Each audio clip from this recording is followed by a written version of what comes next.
Alors, l'hypnose, magie ou science? Laisse-moi te répondre. Ni l'un ni l'autre. Je vais tout expliquer. Allez, reste avec moi, tu vois.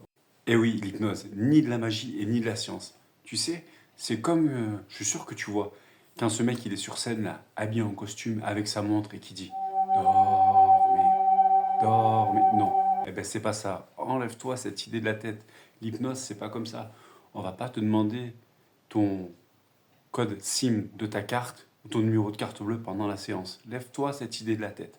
Ça n'est pas ça du tout. Je veux pouvoir t'expliquer. Mais il y a des questions qui reviennent très souvent. Laisse-moi te les énumérer et y répondre une par une. Est-ce que tu vas contrôler mon esprit? Comment ça se passe? Est-ce que je vais perdre tout sens, tout contrôle de tout ce que je fais? Alors bien sûr que non. On n'est pas dans Star Wars, hein. Je suis pas un Jedi, il n'y a ni sabre laser, ni de tu vas faire la vaisselle ce soir. Non, non, non, il n'y a pas de contrôle d'esprit. Tu es, toi, responsable de tes actes. C'est juste de la permission, tout simplement. C'est une collaboration. Ouais, mais je vais me réveiller en oubliant qui je suis? Vraiment? C'est ça ma peur.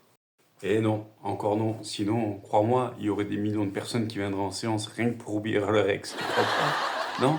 Bon, ben voilà. Mais l'hypnose fait très magie. Est-ce que c'est vraiment de la magie pour arriver à faire tout ça? Encore une fois, je dis non. Désolé pour Harry Potter, mais l'hypnose est une technique bien approuvée par la science. Il n'y a ni de chapeau, ni de baguette et ni de lapin. Et cela peut s'apprendre avec le temps et en se faisant former par des vrais professionnels. Mais alors, exactement, c'est quoi l'hypnose? Tu peux m'expliquer?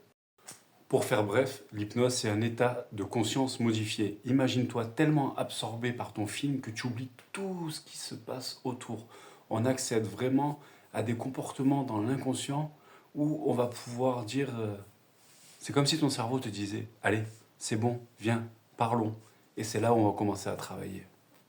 En fait, pour schématiser, on va aller travailler sur la partie invisible de l'iceberg qui va permettre d'aller changer vraiment dans la durabilité du temps et vraiment sur des changements, sur les choses enracinées à l'intérieur de toi. Simplement, c'est comme si tu étais hyper concentré et ton cerveau il dit allez vas-y, on y va, discutons sérieusement maintenant. Mais pourquoi est-ce que ça fait peur à certains l'hypnose et que c'est ancré comme ça dans les comportements?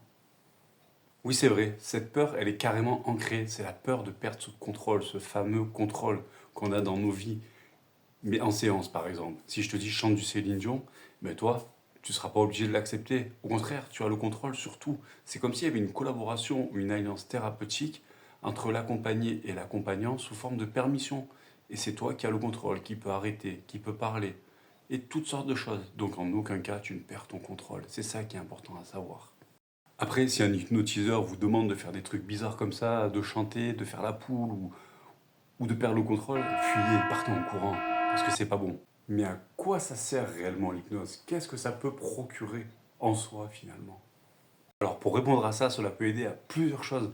Par exemple, à gérer son stress, parce qu'il faut imaginer quand même que les vies sont stressantes quand même. Ça peut aider aussi à arrêter de fumer. Attention, c'est pas une baguette magique, mais ça aide vraiment, et c'est vraiment un plus pour arrêter de fumer. Il y a plusieurs choses pour, si tu n'arrives pas à dormir, parce que tu es insomniaque, voilà, à reprendre confiance, toutes ces choses-là. Adieu le syndrome de l'imposteur.